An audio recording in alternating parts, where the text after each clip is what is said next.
278 nouvelles contaminations sur 2917 échantillons prélevés, soit un taux de 9,5% de cas positifs et un décès. C'est le point de la maladie à coronavirus enregistré ce vendredi 15 janvier. Il fait état de 48% des contaminations chez des jeunes de moins de 35 ans. Ces chiffres confirment une augmentation depuis les fêtes de fin d'année, selon le ministre de la Santé et de l'Hygiène publique. Les premières analyses de nos données début janvier montraient que la majorité des nouveaux cas étaient des jeunes âgés de moins de 35 ans et avaient en commun des lieux festifs, tels les restaurants, les nightclubs ou des événements culturels et artistiques. Une seconde analyse montre que la transmission est devenue familiale et communautaire. En effet, la transmission se fait actuellement dans nos lieux de vie, c'est-à-dire à la maison, à l'école et au travail. C'est la conséquence du non-respect du port de masque et des autres mesures barrières, notamment la distanciation physique et le lavage des mains durant les fêtes de fin d'année. À la question de savoir si ce pic de 17,9% serait dû à une variante du virus, Aka Aolé répond. Nous avons reçu ce matin par DHL les réactifs pour que le séquençage se fasse. Cela va commencer si on ressort vite les réactifs de DHL à partir de lundi. C'est en ce moment-là qu'on saura s'il s'agit du nouveau variant.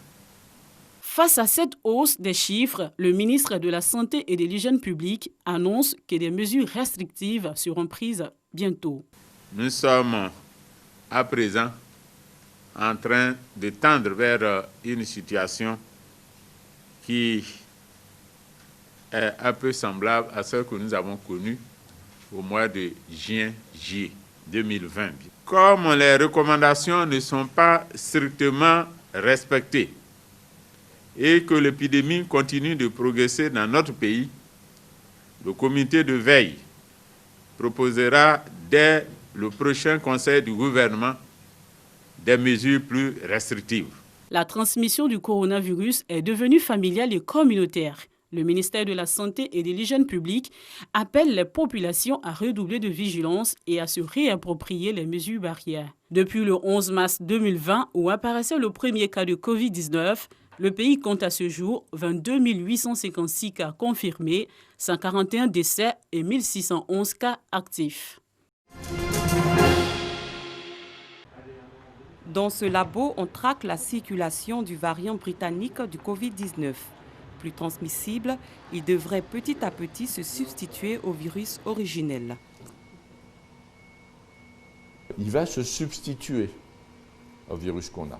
Progressivement, on va avoir une augmentation du pourcentage de ce virus et une réduction du pourcentage des virus qui n'ont pas ces mutations. Ce qu'il faut, c'est que cette bascule, qui est pratiquement inexorable et inéluctable, elle se fasse sans coût de santé. Peut être challengé en quelque sorte, mais bon. C'est avec des ovations bien nourries qu'il est accueilli au pupitre pour son allocution. Drissa Diarasouba, agent de la Sotra, Société des transports abidjanais, choisi par consensus en septembre 2020 pour diriger l'Union syndicale des agents de la Sotra. Ses ambitions et les grands axes de sa gestion à la tête de l'Union sont affichés. Nous allons travailler sur notre assurance femme. Je pense que le travailleur Sotra serait bien soigné avec ses femmes, ses enfants.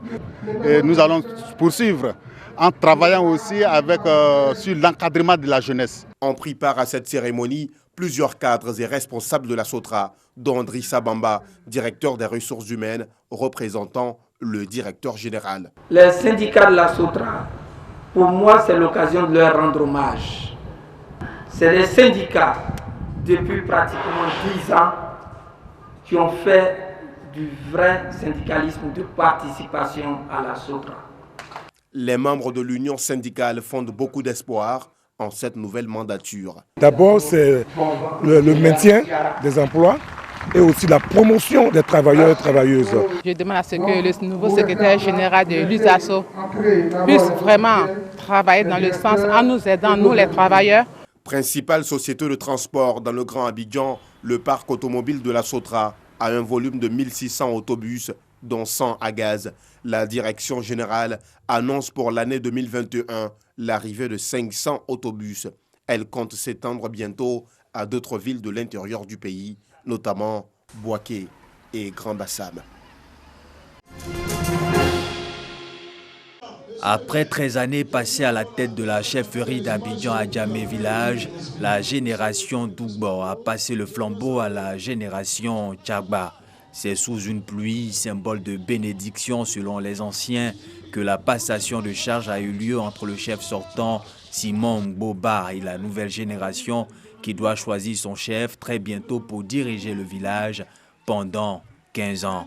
La cérémonie de passation de charge s'est déroulée ce vendredi au siège de la chefferie en présence du représentant du gouverneur du district d'Abidjan et du maire de la commune d'Adjamé. Le gouvernement demande que les Tchagba restent en union avec les sortants pour puiser dans leur chez eux ce qu'ils savent de plus, pour les aider à gouverner aisément. À la génération sortante, mais également à la génération entrante, pour leur dire que la municipalité est toujours à la disposition du village. C'est la toute première fois en pays ébrié qu'une passation de charge se fait de manière officielle. La nouvelle génération a promis de continuer les actions de développement entreprises par son prédécesseur. Mes amis de la génération Tchagba, l'histoire nous regarde et je voudrais nous exhorter à plus d'unité pour privilégier l'intérêt communautaire au détriment de l'intérêt personnel afin de propulser le développement de notre village et promouvoir ainsi un cadre de vie adéquat pour le bien-être de nos populations. Quant à l'ancienne génération dont le bilan est jugé positif, elle s'est engagée à accompagner ses cadets tout en les invitant à privilégier la paix et la cohésion du village. Et les 13 ans passés, c'est la cohésion, l'union des fils et filles du village d'Abidjan à Djamé. C'est de continuer l'œuvre et de parfaire ce qui n'a pas été parfait.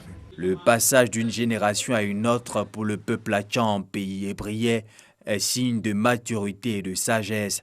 La nouvelle génération va participer désormais à la gestion administrative du village. Un comité de normalisation à la tête de la Fédération ivoirienne de football, c'est désormais effectif. 24 heures après leur arrivée à Abidjan, les émissaires de la FIFA ont tenu un point de presse. Alors nous avons comme membre et présidente de la commission de normalisation, Madame Mariam Dao Gabala. Nous avons comme membre Monsieur Martin Bléou, le professeur Bléou que vous connaissez tous.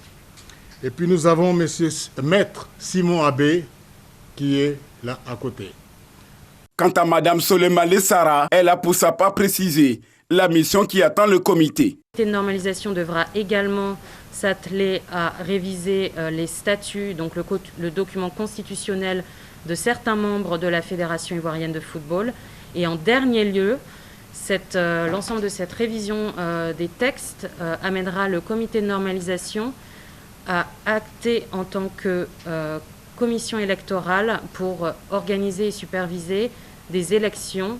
Concernant la reprise du championnat national, arrêté depuis avril 2020, et la distribution des fonds Covid, M. Véron Mozango Amba a tenu à faire des précisions. Une tâche urgente du comité de normalisation, c'est distribuer le fonds Covid pour le club, et ils vont définir les conditions.